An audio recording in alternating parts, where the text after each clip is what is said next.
자, 우리 아버지 하나님 말씀 같이 볼까요? 우리 시편 51편입니다. 시편 51편. 좀 길어요. 시편 50, 하나님이여, 네, 1절부터입니다. 네. 하나님이여 주의 인자를 따라 내게 은혜를 베푸시며 주의 많은 긍휼을 따라 내 죄악을 지워 주소서. 나의 죄악을 맑게 씻으시며 나의 죄를 깨끗게 제하소서. 물은 나는 내 죄가를 아오니 내 죄가 항상 내 앞에 있나이다. 내가 주께만 범죄하여 주의 목전에 악을 행하였사오니 주께서 말씀하실 때에 의로우시다 하고 주께서 심판하실 때에 순전하시다 하리이다. 내가 죄악 중에서 출생하였으며 어머니가 죄 중에서 나를 잉태하였나이다. 보소서, 주께서는 중심이 진실함을 원하시오니 내게 지혜를 은밀히 가르치시리이다. 우슬초로 나를 정결하게 하소서. 내가 정하리이다. 나의 죄를 씻어 주소서. 내가 눈보다 희리이다. 내게 즐겁고 기쁜 소리를 들려주시사 주께서 꺾으신 뼈들도 즐거워하게 하소서. 주의 얼굴을 내 죄에서 돌이키시고 내 모든 죄악을 지워주소서. 하나님이여, 내 속에 정한 마음을 창조하시고 내 안에 정직한 영을 새롭게 하소서. 나를 주 앞에서 쫓아내지 마시며 주의 성령을 내게서 거두지 마소서. 주의 구원의 즐거움을 내게 회복시켜 주시고 자원하는 심령을 주사 나를 붙드소서. 그리하면 내가 범죄자에게 주의 도를 가르치리니 죄인들이 주께 돌아오리이다. 하나님이여, 나의 구원의 하나님이여, 피 흘린 죄에서 나를 건지소서. 내 혀가 주의 의를 높이 노래하리이다. 주여, 내 입술을 열어주소서. 내 입이 주를 찬송하여 전파하리이다. 주께서는 제사를 기뻐하지 아니하시나니 그렇지 아니하면 내가 드렸을 것이라. 주는 번제를 기뻐하지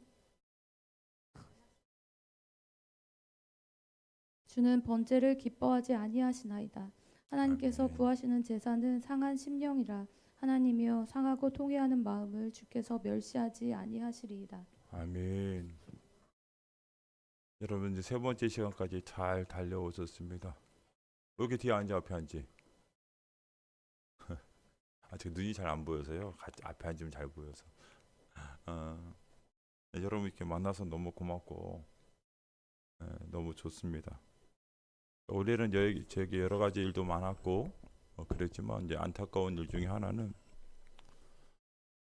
제가 굉장히 존경하고 저 양반은 내가 범접하기가 쉽지 않은 참 탁월한 분이다라고 생각했던 한 목회자가 성적인 타락이 드러났습니다. 저한테는 스승 같은 분이고 그리고 저한테는 더 그게 무섭고 떨렸던 부분은 그분이 저한테 세례를 주신 분이었기 때문에 그래요. 제 세례 목사님입니다. 그래서 굉장히 크게 가슴이 아팠습니다. 오늘 한국교회가 목회자들의 여러 가지 문제들이 많다는 얘기 듣습니다. 목회자들이 그 정도면요, 성도들은 덜 할 거라고 저는 믿지 않습니다. 그죠? 근데 어떤 성적인 타락이 있든 뭐 있든 중요한 것은 그걸 이겼다. 그게 나에게 작동하지 않는다. 그것이 더 이상 내 인생을 꺾어놓지 못하고 주님이 내 안에 사셔서 드디어 나에겐 새로운 삶이 열렸다는 이 고백들이 더 많아지면 괜찮은 거죠. 그죠? 근데 한국교회에 그런 고백들이 많지가 않아요. 많지가 않습니다. 근데 그럴 때 우리가 어떻게 진단을 해야 되고 어떻게 문제를 해결해야 될까요? 그리고 우리가 세 번째 주제, 생명 얻는 회개에서 생명을 얻는다는 것들이 어떻게 가능하게 될까요? 오늘 그 얘기를 같이 나눠보고자 합니다. 그래서 제가 오늘 여러분에게 같이 드러내고 여러분에게 같이 주시하고 같이 집중하려고 하는 사람은 누구냐 하면 다윗입니다. 누구라고요? 다윗이죠. 왜냐하면 다윗은 문제가 있었어요, 없었어요? 문제가 작은 문제예요, 큰 문제예요? 여러분 율법을 통해서 보면 다윗은 구원받을 수 있어요, 없어요? 불가능하죠. 살인교사죄잖아요. 간음했잖아요. 그 율법으로 그 사람 어떻게 해야 되는 게 정상인 줄 아세요? 돌로 쳐서 죽이는 게 당연한 거예요. 그죠? 피 묻은 죄는 피로 갚아주는 게 당연한데, 오늘 좀 다윗은 독특하게 다른 점들이 있습니다. 제가 놀라운 것은요, 다윗이 나중에 나이가 들어서 몸이 안 좋고 그러니까 장로들이 아리따운 여자 아비삭을 그의 침상에 들어놓습니다. 다윗이 어떻게 하는 줄 아세요? 선도되지 않아요. 선도되지 않는 거예요. 제가 그거 보고 너무 놀랐습니다. 왜냐하면 왜 놀랐냐면요, 대부분 성적인 죄는 반복됩니다. 한번 바람피는 인생들은요 또 바람핍니다. 분명히 그렇습니다. 그렇기 때문에 그게 쉽지가 않아요. 특별하지 않으면 쉽지가 않아요. 정말 쉽지가 않습니다. 그죠? 왜냐하면 간음이란 그 표면적인 죄 밑에 깊은 곳에 뭐가 있습니까? 거짓된 기쁨, 거짓된 위로가 있거든요. 이게 해결이 안 돼요. 이게 해결이 안 된다. 우리가 우선 한 가지 우리 다윗에 대한 얘기를 조금 더 깊이 있게 보면서 얘기할게요. 사무엘 하죠 11장입니다. 그 해가 돌아와 왕들이 출전할 때가 되매 다윗이 요압과 그에게 있는 그의 부하들과 온 이스라엘 군대를 보내니 그들이 암몬 자손을 멸하고 라빠를 에워쌌고 다윗은 예루살렘에 그대로 있더라. 저녁 때에 다윗이 그의 침상에서 일어나 왕궁 옥상에서 거닐다가 그곳에서 보니 한 여인이 목욕을 하는데 심히 아름다워 보이는지라. 다윗이 사람을 보내 그 여인을 알아보게 하였더니 그가 아뢰되 그는 엘리암의 딸이요 햇사람 우리아의 아내 밧세바가 아니니이까 하니 다윗이 전령을 보내어 그 여자를 자기에게로 데려오게 하고 그 여자가 그 부정함을 깨끗하게 하였으므로 더불어 동침함에 그 여자가 자기 집으로 돌아가니라. 여러분 지금 우리는 다윗이 우리 안에 밧세바를 취했다는 것에 대해서 관심이 있지만 그 앞에 있는 구절이 전 더 중요합니다. 지금 어떤 시기예요? 왕들이 뭐하는 시기예요? 출정하는, 전쟁하는 시기죠. 그 시기가 어떤 시기냐면 지금 국제적인 관계가 예민해서 전쟁이 쉽게 일어나는 시절입니다. 그럼 다윗이 그럼 어디에 있어야 돼요? 어디에 있어야 돼요? 전쟁터에 있어야 되죠. 여러분 사람에게 다른 사람에게 맡길 게 있고 내가 감당해야 될 게 있죠. 살다 보면요 내가 해야 될 게 있고요 누구한테 부탁해도 되는 일이 있어요. 근데 지금 이거는 누구한테 부탁해야 될 일이 아니라 누가 감당해야 될 일이에요. 왕이 감당해야 될 일입니다. 왜 시기가 왕들이 이 국경의 문제로 심각하게 다투고 그들이 그걸 감당해야 될 시기입니다. 지금 책임을 지지 않으려고 하는 마음이, 어려움을 감당하려고 하는 마음이 다윗에게 줄어들었다는 게 굉장히 놀랍지 않습니까? 나만 놀랍나요? 다윗은 그래 본 적이 없어요. 다윗은 자기 책임에 대해서 뒤로 물러나 본 적이 없는 사람이에요. 지금 이 첫 번째 구절에 저는 너무 다윗이 달라진 점을 보게 됩니다. 그죠? 자기 책임을 지려고 하지 않는 사람들이 많은데 그 이유는요 그들에게 뭐가 떨어졌기 때문에 은혜가 현저히 줄어들면 사람들은 자기의 안위와 자기의 기쁨에 집중하기 때문에 자기가 부르신 자리에 서는 것들에 대하여 거부하는 마음이 생기기가 쉬워요.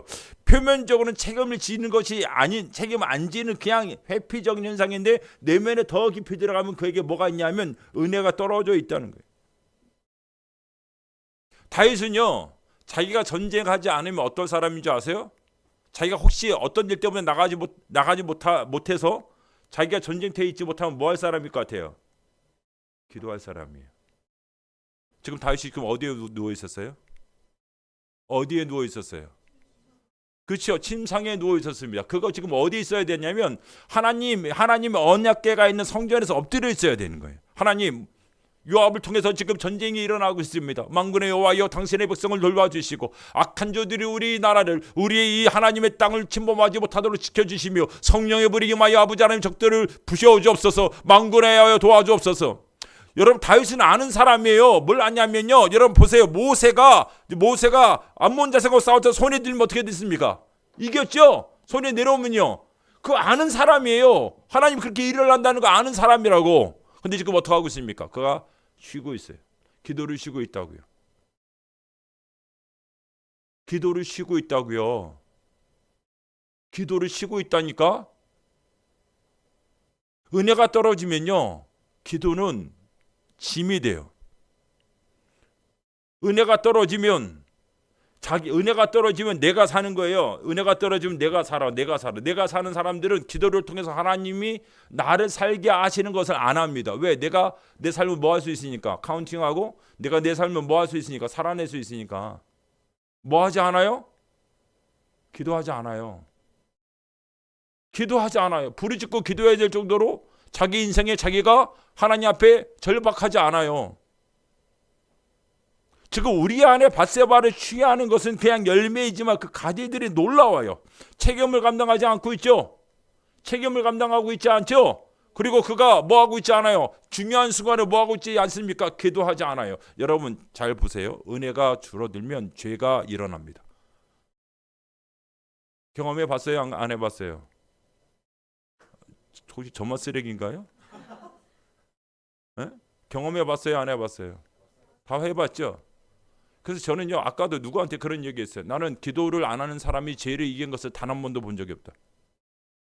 나는 기도를 안 하는 사람들이 단 한 번도, 저는요, 하나님의 사람 중에 하나님 사용하는 사람 중에 어느 누구도 기도의 사람이 아닌 걸 본 적이 없어요. 단 한 번도 본 적이 없어요.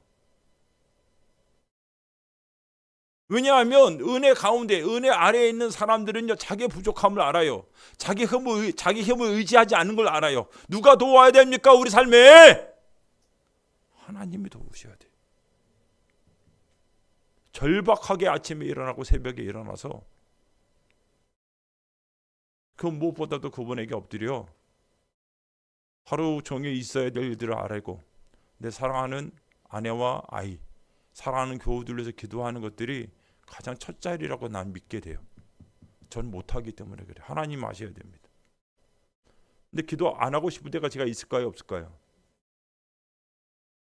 우리 집에 CCTV 다 나왔어요? 이 양반들이 다 여러분 얘기죠? 그러죠. 근데 하나님의 다윗이 왜 이렇게 된지 아세요? 이 사실을 잘 모르더라고요. 다음 볼까요? 우리 7장인가 사무엘하 6장입니까? 6장. 네. 다윗이 자기의 가족에게 축복하러 돌아오매 사울의 딸 미갈이 나와서 다윗을 맞으며 이르되 이스라엘 왕이 오늘 어떻게 영화로우신지 방탕한 자가 염치 없이 자기의 몸을 드러내는 것처럼 오늘 그의 신복의 계집종의 눈앞에서 몸을 드러내셨도다 하니 다윗이 미갈에게 이르되 이는 여호와 앞에서 한 것이니라. 그가 내 아버지와 그의 온 집을 버리시고 나를 택하사 나를 여호와의 백성 이스라엘의 주권자로 삼으셨으니 내가 여호와 앞에서 뛰놀리라. 내가 이보다 더 낮아져서 스스로 천하게 보일지라도 내가 말한 바 계집종에게는 내가 높임을 받으리라 한지라. 그러므로 사울의 딸 미갈이 죽는 날까지 그에게 자식이 없느니라. 여러분 다윗이 어떤 사람이에요? 자기를 죽이려고 했던 사울도 뭐 했던 사람입니까? 살려주고 용서한 사람이죠. 지금 다윗이 다르죠. 미갈이 잘못한 건 맞아요? 안 맞아요? 맞죠? 미갈이 잘못한 건 맞아요. 근데 뭐 할 생각이 없어요? 용서할 생각이 없죠. 제가 무서운 게 뭔지 아세요? 은혜가 많을 때요. 은혜가 많을 때 특별히 여러분 이거 중요합니다. 잘 들으세요. 은혜가 많을 때 사단은 우리 안에 뭘 집어넣냐면 우리가 높아졌기 때문에 거기에 미움을 집어넣어요. 왜 내가 당연한 일을 하는데 안 따라? 여호와의 복궤가 다윗 성에 들어온 일이 얼마나 중요한데 당신 왜 그걸 이해를 못해? 당신 정신 차려.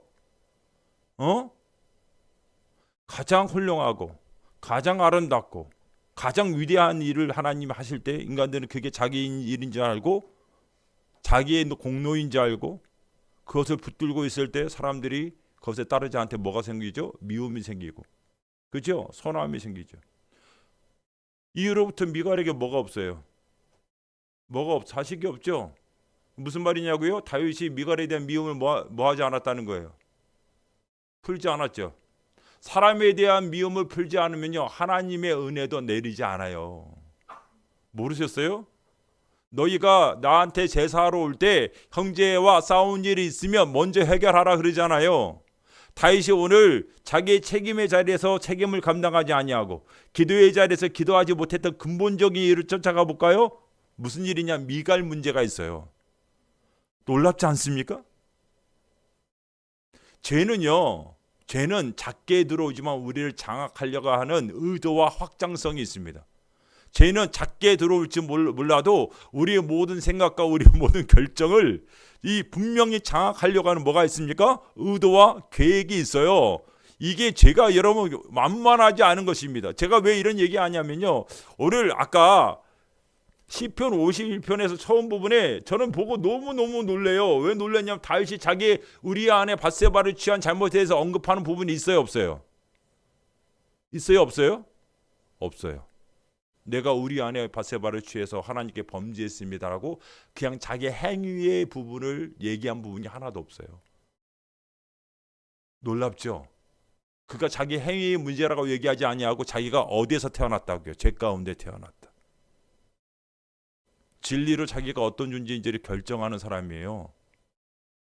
이게 여러분 제가 이게 너무나 중요한 게 진리로 내가 어떤 존재인지 결정하지 않은 사람들은요. 어떤 일이 있냐고요?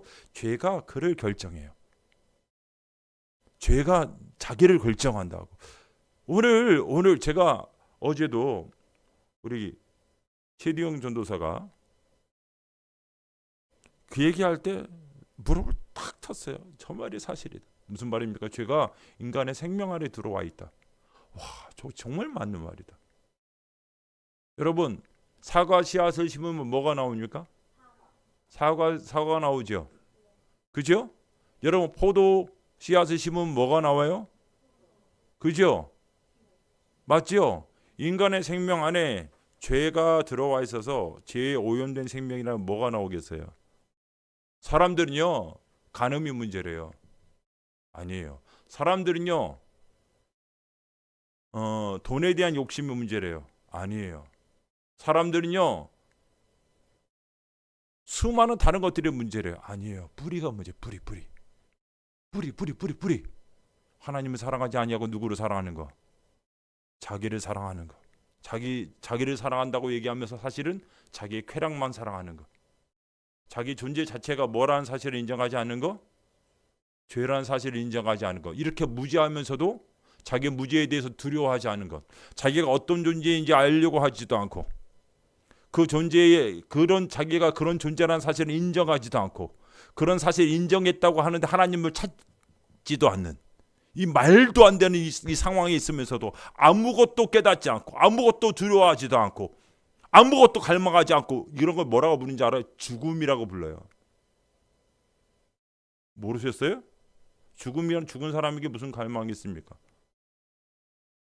자기가 죽어 있다는 사실, 자기가 완전히 죽어 있다는 사실 앞에서 절망하지 않는 사람들이 너무 많아요. 오늘 제가 다윗이요 같은 죄를 범죄하지 않는다. 다윗은 마치 신약의 인물 같아요. 하나님은 제사를 기뻐하지 아니하고 뭘 기뻐한대요?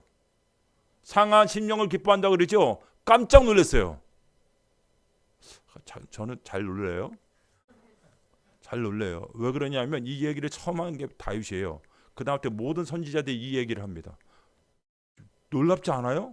드디어 다윗에게 있어서 제사 중심의 종교가 인간의 내면 중심의 종교로 완전히 바뀌고 있는 거예요. 그냥 제사를 지내는 형식적인 종교가 드디어 고등 종교, 인간의 내면에 대한 이해가 완전히 바뀌는 일들이 놀랍게도 한 사람이 누구냐? 다윗이에요, 다윗. 나만 놀랍나? 다윗은요 진리 앞에서 자기가 누군지를 받아들이는 거예요. 이게 고통스러워요, 안 고통스러워요? 고통스러워요. 이거를 근데 그가 그 진리로 자기를 여러분 진리로 자기를 받아들이는 사람들에게 일어나는 것이 뭔지 아세요? 올바른 진리는 뭘 만들어내요?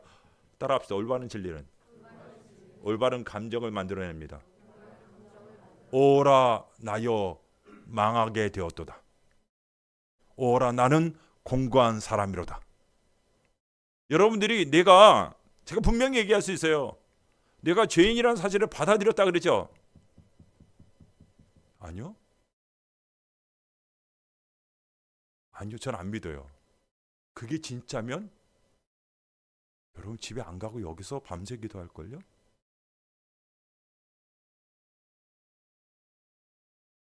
가장 시급한 문제가 무엇인지 알았는데 움직일 수 있을까요? 아니요. 여전히 자기가 다른 무엇을 하고 자기 삶에서 조금 바꾸고 자기 삶에서 무엇인가 대체하면 그래도 괜찮을 것 같잖아요. 그런 사람이 어떻게 자기 생명 안에 죄가 들어왔다는 사실을 어떻게 믿는 사람이에요? 아닐 겁니다. 저는 그렇게 생각이 되지 않아요. 그러므로 완전한 변화가 일어나기 전에 먼저 그 사람이 자기가 온전히 죄인한 사실을 진리로 받아들여서 진짜 이번에 중요한 얘기한 거. 그래서 죄를 미워해야 하는 일까지 가지 않는다면 우리는 아직 시작하지 않은 겁니다. 다시 한번 천천히 얘기할게요. 만약에 여러분들이 진리를 통해서 여러분의 감정이 거룩하게 일어나지 않는다면 죽어 있거나 심각하게 문제가 있거나 아니면 그 진리를 받아들이지 않았을 것입니다. 저는 확신합니다. 그렇게 안 됩니다. 남녀도 똑같아요. 썸 타는 사람들이요. 언제부터 진짜 관계를 맺는지 아세요? 저 사람이 누구다? 나한테? 저 사람이 내 사람이다. 서로가 서로 결정하면 어떻게 되죠? 관계가 급속도로 달라지죠. 오빠 급속도로 달라집니다. 진리로 자기가 누군지를 결정하는 사람들이 진짜 아니냐를 아는 것은 죄에 대한 비참함과 죄에 대한 혐오가 생기느냐 안 생기느냐. 저는 한국교회가 이게 없는 것 같아요. 한국교회가 이게 없는 것 같아요. 전 최근에 거의 10년 동안 이걸 한 번도 본 적이 없어요. 제대로. 그러므로 진리로 자기를 결정하지 않는 사람, 이 진리로 자기를 결정하지 않는 사람, 그냥 이런 거예요. 숨기는 거예요. 안 들키는 거예요. 길들이는 거예요. 어제 최두영 전도사가 얘기한 자아를 길들이는 거예요. 죽이려고 해보는 거예요. 안 되지만 진리로 받아들여 본 적이 없으니까. 여러분 죄를 깨닫는 사람들은 두 가지 방식으로 깨닫습니다. 첫 번째는 아까 첫 번째는요 뭐냐면 자기 안에 있는 죄의 본성을 깨닫는 거예요. 그런 방법으로 죄를 깨닫는 사람도 있죠. 많은 분들이 그렇게 못 깨달아요. 다르게 깨닫는 방법이 하나 더 있는데 뭐냐면 예수님이 하나님 아들 맞아요? 혹시 아리까리 해요? 꼭 이렇게 손가락을 찍어 먹어야지 된장. 그만합시다. 그건 안 된다. 저 안 좋다. 예수님 하나님 아들인 거 믿죠? 그분이 인간의 모습으로 오신 거 맞죠? 왜요? 인간이 하늘로 올라갈 수 없어서 그래요. 인간이 하늘로 올라갈 수 없어요. 인간이 자기 힘과 생각과 판단과 지혜로 올라갈 수 없기 때문에 그분이 내려오셔서 데리고 올라가는 거예요. 자기 몸들을 불러서 자기와 연합시켜 올라가는 거예요. 그걸 깨달았을 때 나는 예수를 아직 받아들이지 않았으니 망하게 되었구나 알았어요. 여러분 다시 한번 말씀드릴게요. 진리로 자기를 결정하지 못했다면 거기부터 다시 시작해도 늦지 않아요. 아시겠죠? 늦지 않아요. 그리고 그 부분에 대해서는 저보다 우리 최두현 전도사가 더 전문가예요. 매일같이 죄의 확장성, 죄의 심각성 맨날 올리고 있거든요. 예, 저 양반한테 물어보면 잘 얘기해 줄 수 있어요. 그럼 그러고 살아야 되냐고요? 아니요. 그 다음에 두 번째 단계가 있어요. 두 번째 단계가 있으면 이게 너무나 중요해요. 왜냐하면 오늘 다윗이요. 내가 죄 가운데 태어났다. 내가 어머니가 나를 죄 가운데 잉태했다. 이러고 끝나요? 아니면 다른 내용이 있어요? 이거로 끝납니까? 아니면 다른 내용이 더 있어요? 더 있어요. 그 내용에서 끝나지 않고 더 나가는 게 뭔지 아십니까? 나에게 새로운 영을 주십시오. 나에게 구원의 기쁨을 허락해 주십시오. 나에게 성령을 거두어가지 마십시오. 이런 얘기를 하죠. 저는 너무 놀라웠어요. 제가 왜 그러냐면요. 죄가 비참하고 죄가 끔찍하고 죄가 혐오스럽다는 사실에 거하는 사람들이 구원받은 사람이냐? 아니에요. 아니라고. 거기서 더 나가야 될 게 있다고. 왜냐하면 이 단계에서 굉장히 조심스러운 두 가지 사건이 있습니다. 하나는 사단은 그 사실을 통해서 그를 어디로 인도하십니까? 절망과 죽음으로. 이거 전문용어로 뭐라 부르냐? 참소죠. 참소. 너 쓰레기야. 너 같은 인생을 하나님 사랑할 것 같아? 네가 행동하는 거 봐봐. 쓰레기 맞지? 그리고 앞으로도 그런 일 반복할 것 같아? 안 할 것 같아? 반복할 것 같아. 네가 그럼 선택할 게 뭐야? 죽어야 될 것 같아. 이거. 사단은 여러분의 약점과 여러분의 한계를 보면서 거기 안에만 여러분에게 보게 하고 있죠. 철저히 그 사람을 신앙 없는 삶, 자기의 연약함만 쳐다보게 하는 삶으로 인도하는 방식이 있어요. 조심하세요. 그 방식이 바로 가룟 유다가 죽었던 방식입니다. 한번 볼까요? 그때 예수를 판 유다가 그의 정죄됨을 보고 스스로 뉘우쳐 그 은 30을 대제사장들과 장로들에게 도로 갖다 주며 이르되 내가 무죄한 피를 팔고 죄를 범하였도다 하니 그들이 이르되 그것이 우리에게 무슨 상관이냐 내가 당하라 하거늘 유다가 은을 성소에 던져 넣고 물러가서 스스로 목매어 죽은지라. 진짜 중요한 말이 뭐냐면 회개가 있지만 생명 얻는 회개가 있다는 거예요. 후회가 있지만 후회는 회개가 아니잖아요. 지금 여러분 가룟 유다가 한 것은 회개가 아니야. 어디에 가까워요? 후회에 가까워. 후회. 맞죠?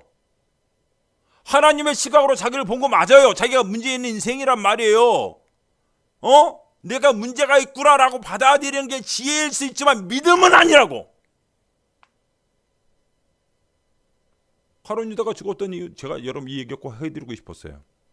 사람이요 죄가 많아서 지옥 가는 사람 없어요. 놀랍죠?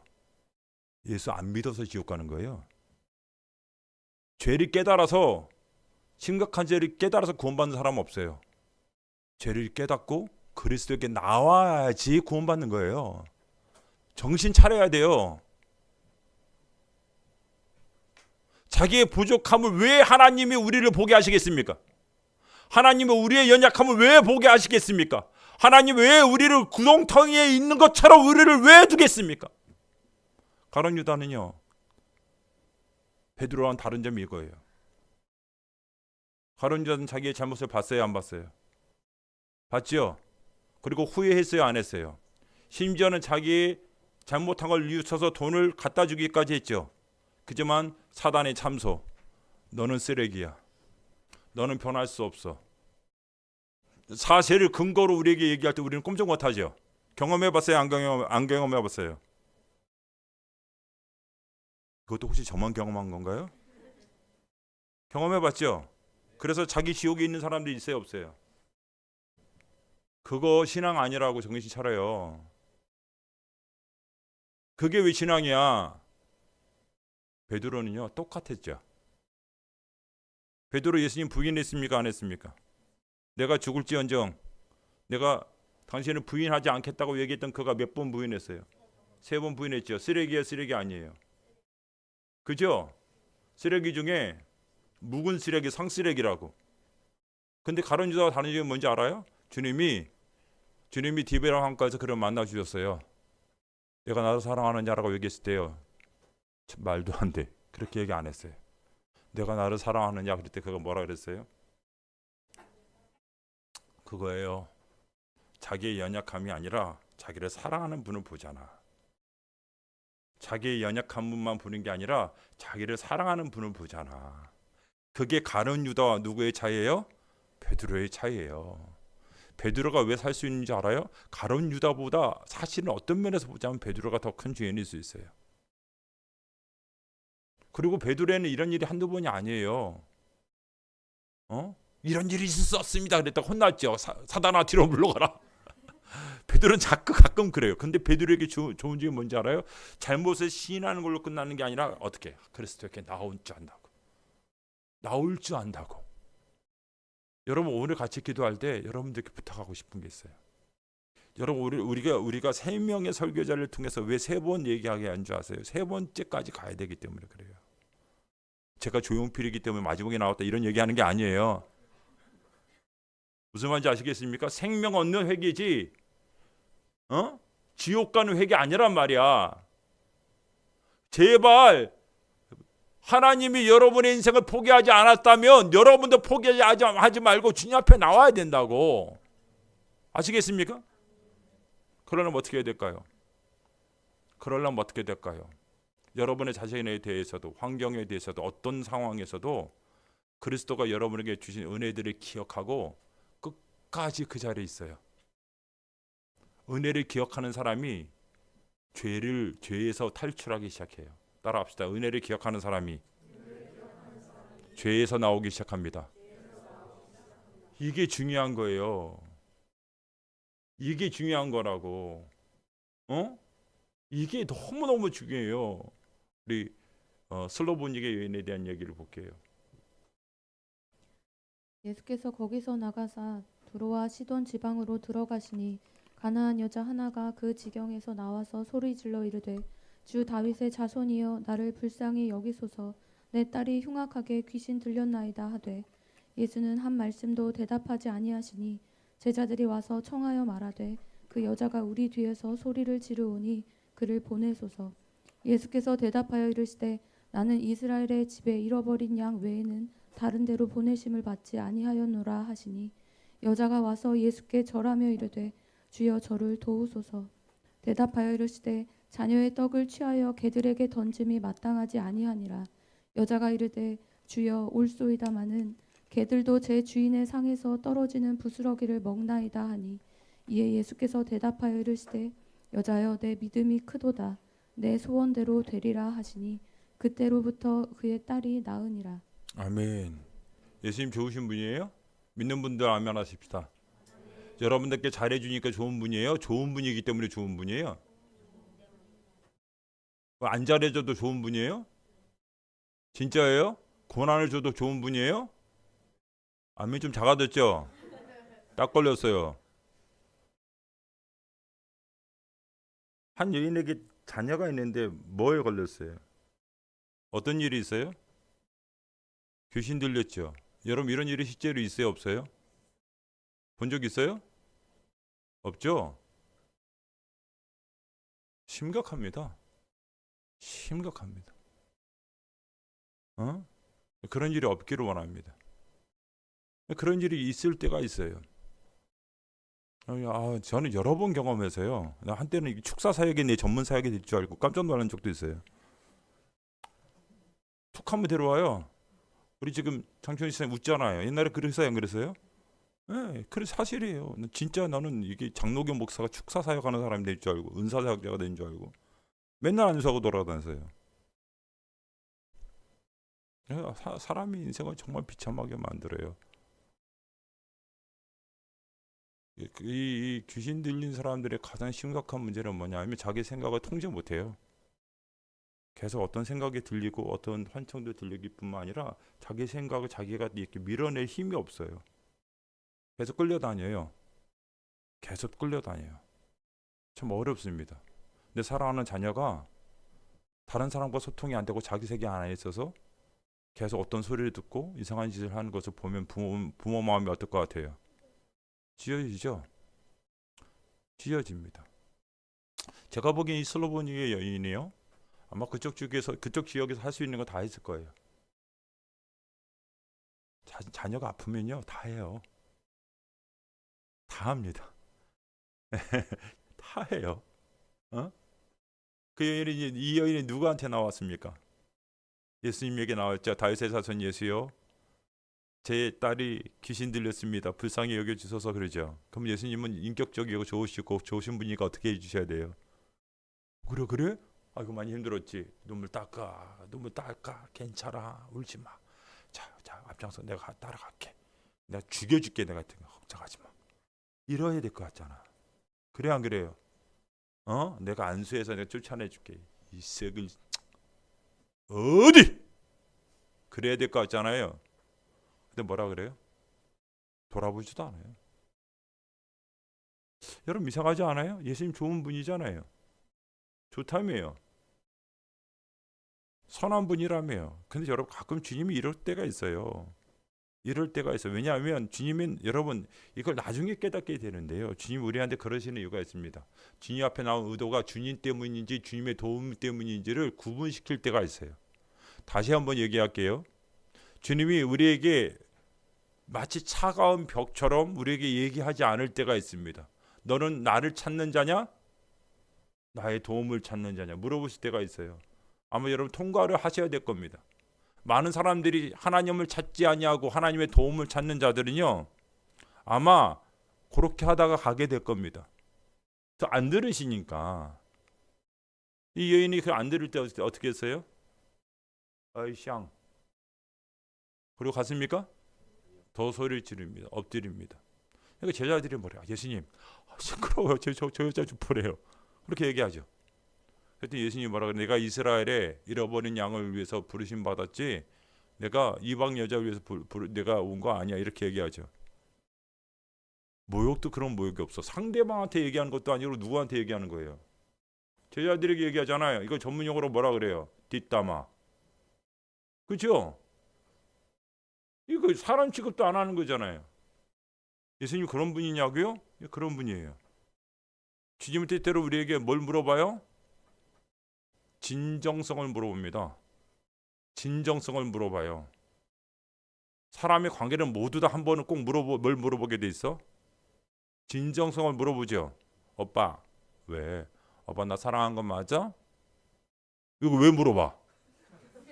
이거 왜 물어봐? 너 지금 300번째야. 그래도 왜 물어봐? 뭘 알고 싶어요? 진정성. 그죠? 근데 오빠 왜 인스타그램에 그 여자 사진 안 지워? 물어봐요 안 물어봐요? 내가 남겨놓고 있었어? 진정성. 주님이 때때로 그걸 알고 싶을 때가 있다고요. 때때로는요 나한테는 얘기 안 하고 다른 사람한테 다 얘기해. 웃긴 게 수련회를 하면 나만 맹맹하고 다 애들 울어. 이거 뭐야? 뭐야 이거? 그럴 때 있어요 없어요? 나만 버림받은 것 같아. 애들은 뭐 주여서 외치고 뭐 울고 있는데 나는 쟤네들 왜 그러지? 걔네도 구경하고 있어요 수련회 때. 쟤네들 왜 그러지? 주님이 때때로 내가 아니라 다른 사람에게 은혜를 부어줌으로 말미암아 나에게 물어보는 게 있어요. 너는 나를 찾니? 너는 나를 찾는 거 맞니? 물어볼 때가 있어요. 이 애인이 어떻게 합니까? 인종차별자네 예수. 어머머 나 슬로보니 개견이라고? 와 인종차별자. 더러워. 퇴. 그리고 가야 될 거 아닙니까?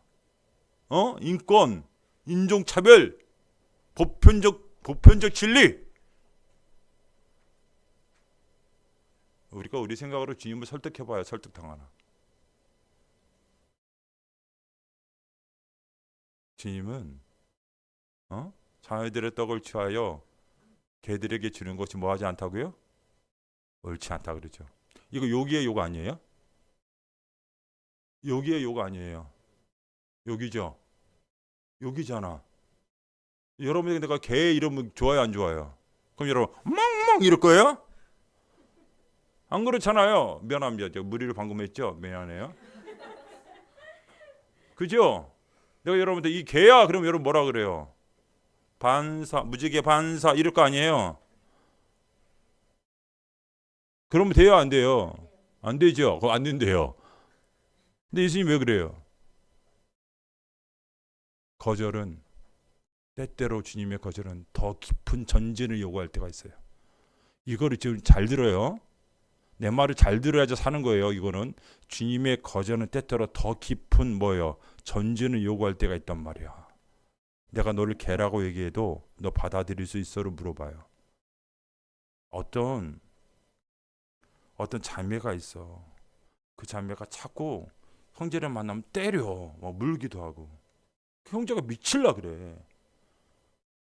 목사님, 걔는 왜 나를 만나면 깨물고 때리는지 모르겠어. 걔 광경병이에 왜 그래요? 미쳤나 봐요. 그래서 내가 그랬어요. 너 모르겠어? 난 알겠는데. 왜요? 그 여자애가 너한테 얼마나 너를 그 자매를 네가 얼마나 받아들일 수 있는지 알고 싶은 것 같아. 근데 그 얘기를 그 자매가 들었어. 그리고 울었어. 목사님 그거 어떻게 알아요? 목사님 그거 어떻게 알아요? 이해가 돼요? 무슨 말인지? 많아요 그런 사람들이. 주님은 때때로 우리에게 거절이라는 방식을 통해서 깊은 전진을 요구하실 때가 있어요. 그래도 내가 밀어내도 너에게 고난을 줘도 내가 너에게 불편을 줘도 넌 나를 따라올 수 있겠니? 살게 길을 가면 다 물어봐요. 저는 지금 목회자로서 이제 담임 목사로 16년 차입니다. 오래 먹었죠. 그죠? 이제 목사 안수받은 지 20년 다 돼가요.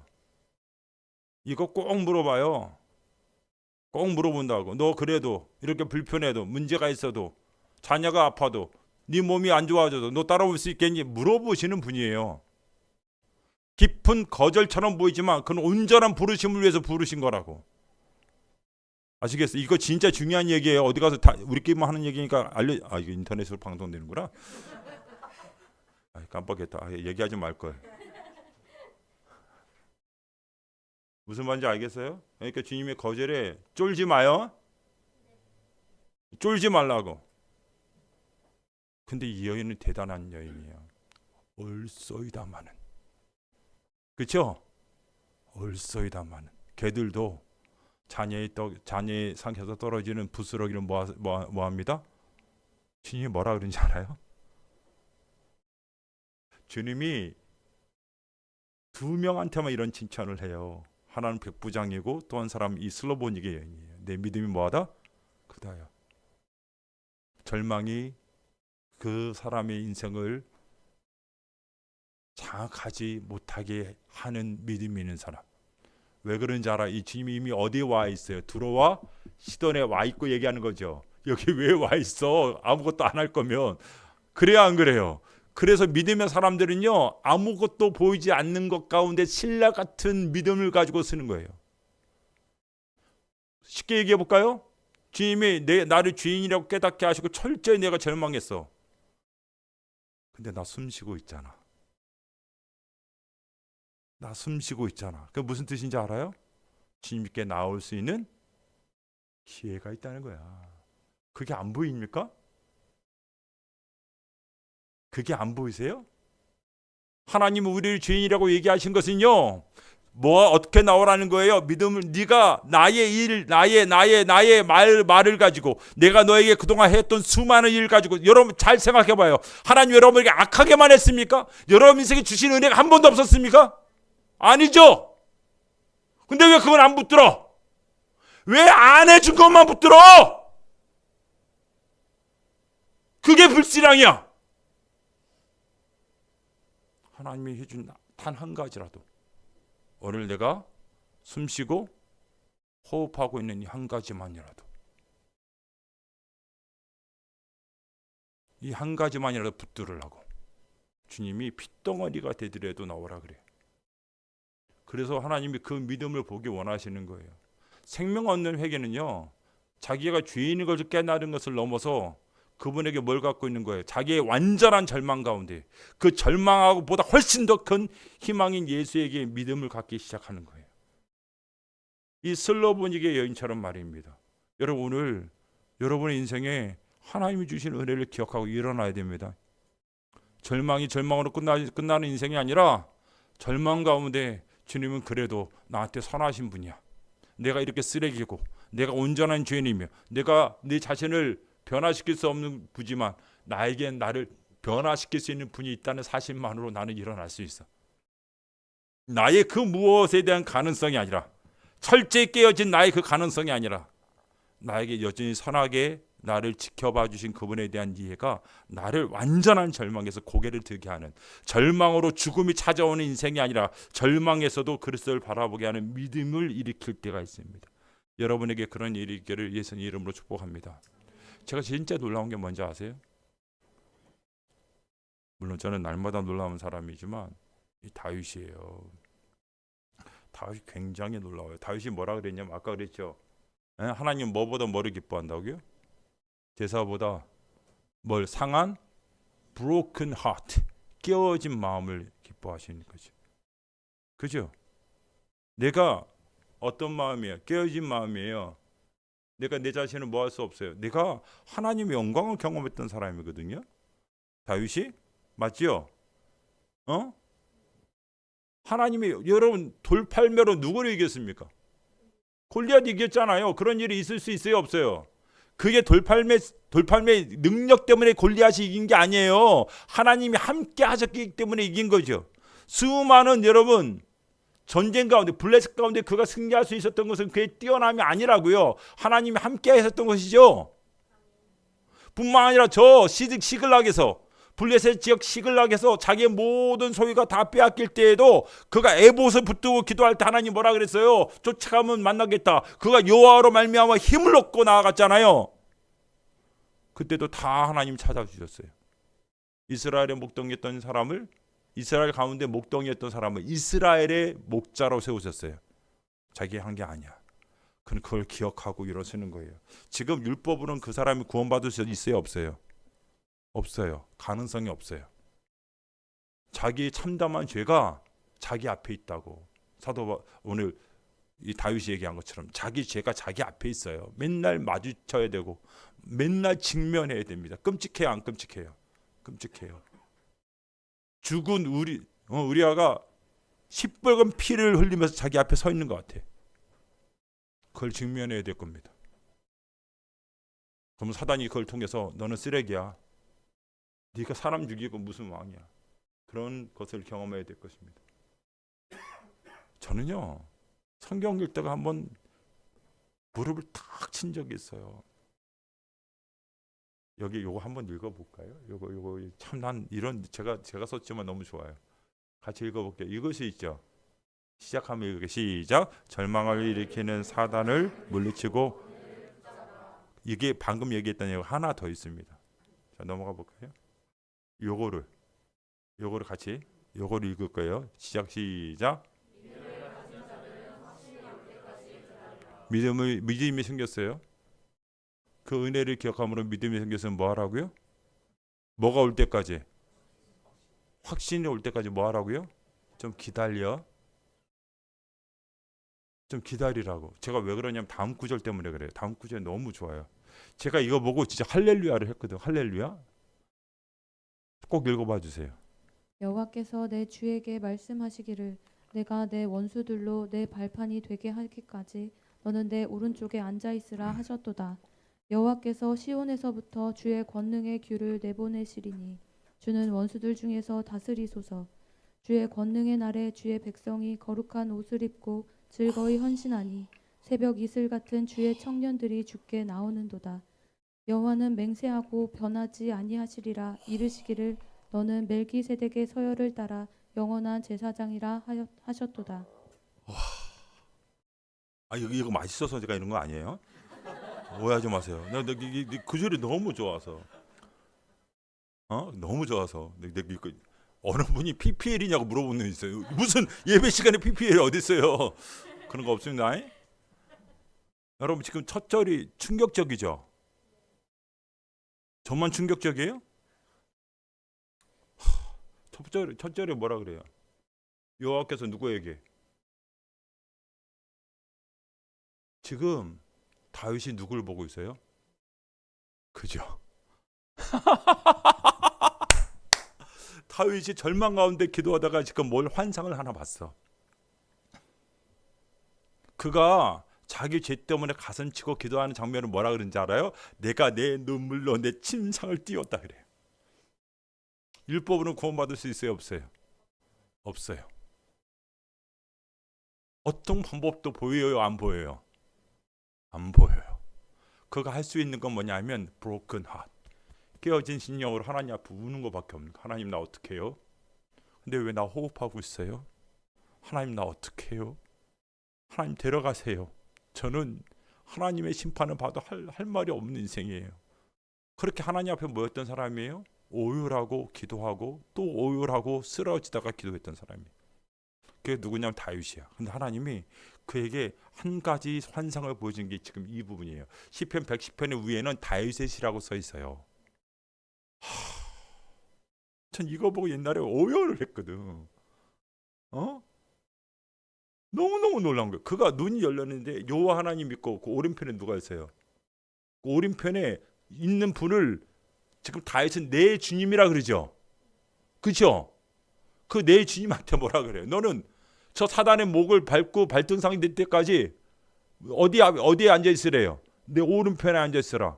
이걸 나중에 사도들이 본 거 아니에요? 그렇죠? 예수님 하나님 우편에 계신 거 나중에 알게 되잖아요. 그 똑같은 얘기잖아. 그리고 확실하게 말씀하신 게 뭐예요? 너는 뭐의 반차를 쫓아요? 멜기세덱의 반차를 쫓아서 뭐가 되겠다고요? 영원한 할렐루야! 제사장들이 못하는 더 놀라운 제사장이 내게 있다는 사실을 보는 거예요. 내 죄를 감당할 수 없는 저 제사장이 아니라 하나님이 제사장 되셔서 영원한 제사장이 되셔서 내 모든 허물과 내 죄악을 감당하시는 분이 있다는 사실, 그가 오열과 그가 하나님 앞에 엎드릴 끝내 하나님이 그에게 위로로 보여진 장면이, 너의 죄가 태산 같더라도, 너의 죄가 저 심해 같더라도 나는 내 아들 너의 주를 보내어 영원한 대제사장으로 세워 너를 구원하리라. 그걸 보는 거예요. 놀랍지 않습니까? 놀랍지 않습니까?